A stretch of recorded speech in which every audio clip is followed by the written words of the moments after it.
The Forgotten Bunker. I should have listened to my grandfather. He always warned me about the deep taiga, about the places where men vanish without a trace. As a child, I thought his stories were just tales meant to scare me, but now I know better. It started when I took a contract to deliver fuel drums to an abandoned military outpost. The coordinates led me far from any roads, deep into the Siberian wilderness. The facility had been shut down decades ago, yet someone was still paying for supplies to be delivered there. No names, no questions asked. Just drop the cargo and leave. By the time I arrived, the sun was already sinking behind the dense pines. The place was dead silent, except for the wind whistling through rusted metal structures. The buildings were in ruin, their walls cracked and blackened by time. But one bunker stood intact, its steel doors sealed tight. As I unloaded the last drum, I noticed tracks in the mud, fresh ones. They weren't human. Large, clawed prints led from the forest to the bunker entrance. Something had been here recently, something that walked on two legs. Then I heard it. A deep, guttural clicking noise echoed from the trees. My pulse hammered as I turned, searching the fading light for movement. Then, from the shadows, it stepped forward. At first, my mind refused to understand what I was seeing. It was tall, unnaturally so, its body gaunt yet powerful. Its skin was a mottled grey, stretched tight over sinew and bone. Its eyes, milky and hollow, locked onto me, and I felt a cold dread settle in my stomach. It wasn't alone. Shapes shifted in the trees, moving unnaturally fast. More of them, emerging from the undergrowth, watching, waiting. Panic surged through me. I ran for the truck, fumbling with the keys as the creatures closed in. One of them let out a horrible wheezing shriek, and suddenly they all moved. I barely managed to start the engine before the first one lunged, slamming against the truck with enough force to dent the metal. I floored the gas, tires spinning in the mud before catching grip. In the rearview mirror I saw them, chasing me, their elongated limbs moving unnaturally fast, their mouths gaping open, revealing rows of jagged teeth. I didn't stop until I was miles away, until my fuel gauge blinked red. My hands were still shaking when I reached the next town. I told the locals what I had seen. They only exchanged uneasy glances. One old man finally spoke. "They woke something up," he muttered. "Back in the war, they experimented on prisoners in those bunkers. Tried to make weapons out of men. The project failed, but not everything died." I didn't sleep that night. A week later, I heard on the radio that hikers had gone missing near the same area. Search teams found their campsite, torn apart, bodies missing. They blamed wolves, but I knew better, and now every so often, in the dead of night, I hear that sound again, that horrible chittering noise, just beyond the tree line. Waiting, watching. The experiment. I never believed in ghosts. Not until I stepped into that bunker. The job was simple. Drive a truck of supplies to an old military installation hidden deep in the Siberian taiga. The coordinates led me to a place that shouldn't have existed. No maps showed it, and no roads led to it. I should have turned back right then. But the money was too good. When I arrived, the facility looked abandoned, concrete walls cracked, rust creeping over steel doors, but there were signs of recent activity, tire tracks in the dirt, fresh footprints. And then there was the smell. Faint but distinct, like burnt hair and rotting flesh. I was supposed to unload and leave, but curiosity got the better of me. One of the bunker doors was slightly open, revealing darkness beyond. I stepped inside. The air was thick, stale, filled with the scent of decay. The corridor stretched ahead, dim emergency lights flickering weakly. My boots echoed against the floor as I moved deeper, past rusted lockers and shattered glass. Then I saw the first room. Rows of metal tables, shackles still bolted to them. Deep scratches in the concrete floor, as if something had been trying to claw its way out. Dark stains smeared across the walls. Then I heard it, a whisper. Not words, just a breath, a sigh, coming from the darkness ahead. I froze. The air suddenly felt heavier, like the whole place was holding its breath. And then, from around the corner, it appeared. A figure, moving slowly, unnaturally. Its body was twisted, limbs too long, joints bending the wrong way. Its head jerked as it turned toward me. Empty eye sockets staring, mouth gaping open in a silent scream. Then it moved. Not running, not walking. Shifting, one moment it was across the hall. The next, it was right in front of me. I stumbled back, heart hammering. The thing twitched, its head tilting as if trying to recognize me. Then its mouth split open wider, revealing jagged, uneven teeth. I ran. I don't remember how I made it back to the truck. The last thing I heard before I slammed the door shut was that awful, gasping breath right behind me. I never went back. 2 weeks later, I heard on the news that the entire facility had been burned to the ground. Official reports said it was an accident. But I know the truth. They weren't trying to destroy evidence. They were trying to contain something. And sometimes, late at night, when the world is quiet, I swear I still hear that whisper just outside my window. The black signal. I should have ignored the radio. The job was like any other, delivering supplies to an old research station buried deep in the Siberian taiga. The place had been abandoned for decades, but someone was still paying to keep it stocked. No names, no questions, just drive in, drop the cargo and leave. Simple, or at least it should have been. I was halfway there when my radio crackled to life. At first I thought it was just static, common this far out, but then I heard something underneath it. A voice, low, distorted, speaking in Russian. The words were broken, stretched like they were coming from underwater. "You shouldn't be here." I slammed on the brakes. My truck idled on the frozen dirt road, headlights cutting through the endless trees. My hands tightened around the wheel. I was alone. The radio crackled again. "Turn back." A cold shiver ran down my spine. I grabbed the radio, ready to respond, but then I heard something else. A noise in the distance. Faint, but growing closer. Clicking. Not an animal, not the wind. Something else. I pressed the gas pedal, forcing myself to move forward. Whatever was out there, I wanted no part of it. The station came into view an hour later. Grey buildings, metal fences half buried in snow. A single floodlight flickered above the main entrance, casting weak, sickly light over the yard. I stepped out of the truck. The air was wrong. Too still, too quiet. Even the wind had died. Then I saw the door. It had been forced open.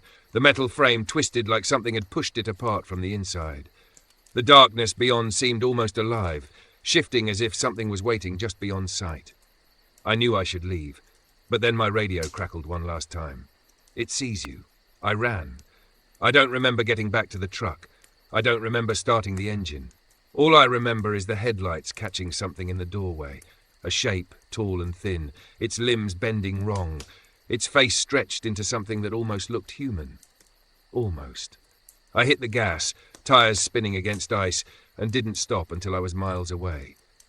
The next morning I called the company, told them I was done. I didn't care about the money, I just wanted to forget.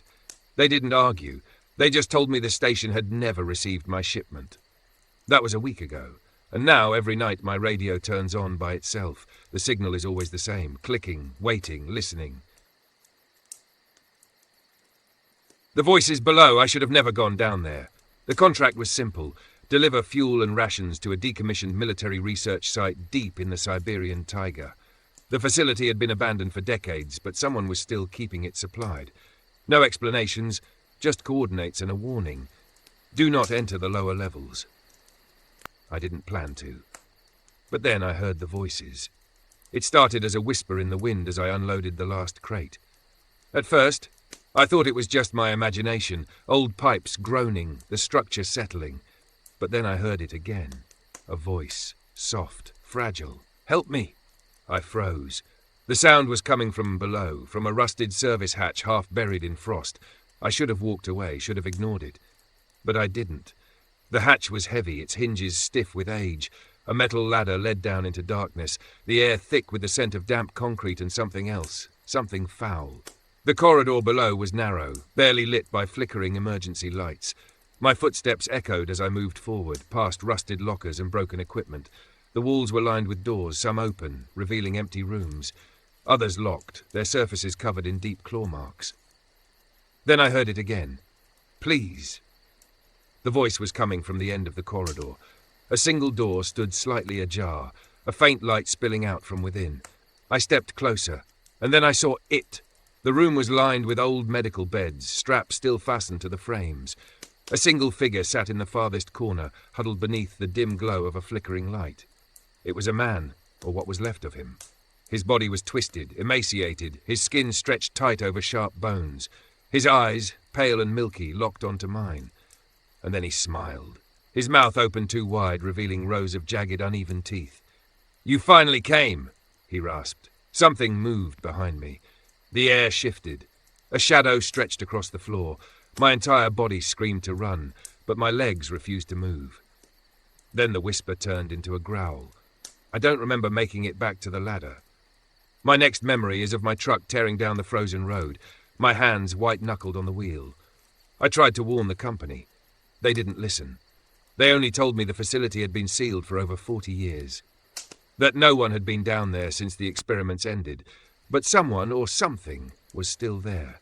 And now, every night, when I close my eyes, I hear it again. You finally came. The hollow ones. I never should have taken that shortcut. I had been making deliveries to remote sites in the Siberian taiga for years, and I knew the routes well. But that night, I was behind schedule.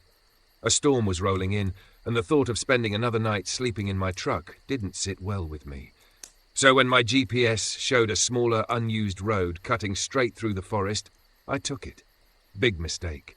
The road was little more than an overgrown trail, half buried in snow.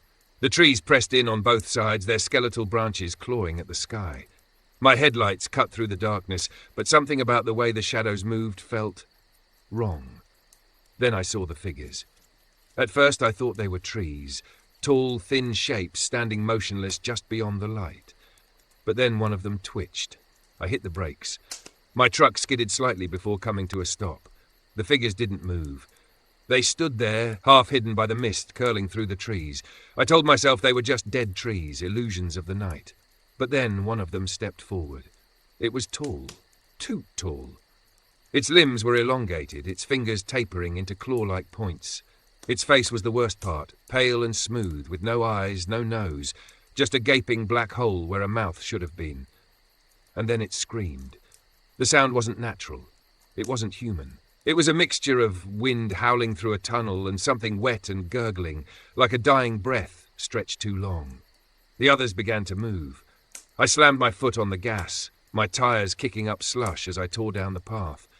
My headlights caught glimpses of them, figures weaving between the trees, keeping pace with my truck. Their bodies didn't move right, their joints bending the wrong way, their heads twitching at unnatural angles. Then my radio turned on by itself. Through the static, a voice crackled to life. "Don't stop. Don't look back." I didn't. I don't remember how long I drove. The storm swallowed the road, the forest stretching endlessly. But eventually, the figures fell away. Their shapes melted into the dark as the road widened, leading me back to civilization. I told myself it was just exhaustion, a trick of the night. But now, when I drive through the taiga, I sometimes see them again, just at the edges of my vision, standing perfectly still between the trees, watching, waiting, and sometimes, when the wind is just right, I hear that awful, hollow scream in the distance. The red lights. The first time I saw them, I thought they were just aircraft beacons. It was a routine supply run. Just me, my truck, and endless miles of frozen road through the Siberian taiga. The facility I was delivering to was long abandoned, but for some reason someone still paid to keep it stocked. I didn't ask questions. That night, the snow was falling thick, my headlights barely cutting through the dark. That's when I noticed them. Faint red lights glowing between the trees. At first I thought they were distant towers or maybe research equipment left behind. But as I kept driving, they seemed to follow me, weaving through the forest, keeping pace. Then my radio crackled to life. A voice, faint, distorted, buried under layers of static. "Turn back!" A cold chill ran down my spine. I grabbed the radio, tried to respond. Nothing but silence. Then the lights moved. They weren't beacons. They weren't stationary at all. They were eyes! I saw them clearly now. Tall figures emerging from the trees, their elongated limbs stretching unnaturally, their faces obscured except for those glowing red orbs, burning like embers in the dark. I pressed the gas pedal, my truck skidding as I sped down the icy road. The figures didn't run. They didn't need to. No matter how fast I went, they stayed just at the edges of the light, never fully revealing themselves. Then the road ended. I slammed the brakes, my truck skidding to a stop inches from a sheer drop. The road had been cut off, swallowed by a collapsed bridge that shouldn't have been there. My GPS still showed a clear path forward, but in reality it was nothing but open air and jagged rocks below. If I had driven just a few meters further, I looked back. The figures stood at the tree line, motionless, watching, waiting. The red lights flickered once, then they vanished. The next morning, I reported the road collapse to my employer. They were confused, insisted the bridge had been intact just yesterday, that it was impossible for it to have crumbled overnight. I quit the job after that. But sometimes when I'm driving alone at night, I check my rearview mirror. And every now and then, just for a split second, I see those red lights, still watching, still waiting. The thing in the fog. I never trusted the fog. Driving through the Siberian taiga at night was already unsettling, but when the mist rolled in, it became something else entirely. The trees vanished, the road dissolved, and the world shrank to the narrow tunnel of my headlights. That night, the fog was thicker than I'd ever seen. It clung to my truck, swirling in slow, deliberate patterns. My GPS flickered in and out, the signal weakening the deeper I went. The road should have been straight, but I kept feeling like I was turning, like the forest was shifting around me. Then I saw the figure, a silhouette in the distance, standing in the middle of the road. I hit the brakes, my truck skidding on the ice. The figure didn't move, just stood there, half hidden in the fog, too still to be human. I reached for my high beams, and then it blinked. Not with eyes. The entire shape blinked, disappearing for a split second before reappearing several meters closer. I felt ice crawl down my spine. I threw the truck into reverse, but the wheels only spun uselessly against the ice. The figure blinked again, closer. Then my radio turned on by itself. The voice was broken, distorted, stretched as if spoken underwater. "Don't look away." I froze. My pulse pounded in my ears. The figure was just meters from my truck now. I could make out its shape, tall, wrong, its arms too long, its head tilted at an unnatural angle. The radio crackled again. "It moves when you blink." My breath caught. My eyes burned from the cold air, from the sheer effort of keeping them open. But I couldn't hold out forever. The figure twitched. I couldn't take it anymore. I slammed my foot on the gas, my tires screeching against the ice as the truck finally lurched backward. The figure loomed closer. I felt it watching me, waiting. Then, as suddenly as it appeared, the fog lifted. The road was clear, the forest was still, the figure was gone. I drove without stopping, without checking my mirrors. The next morning I found claw marks on my truck's doors, deep, uneven gashes, as if something had tried to pry them open. I never took that route again. But sometimes, when I close my eyes for too long, I swear I can still see it, standing there, waiting for me to blink. The frozen ones. There are places in the Siberian taiga where the cold never leaves.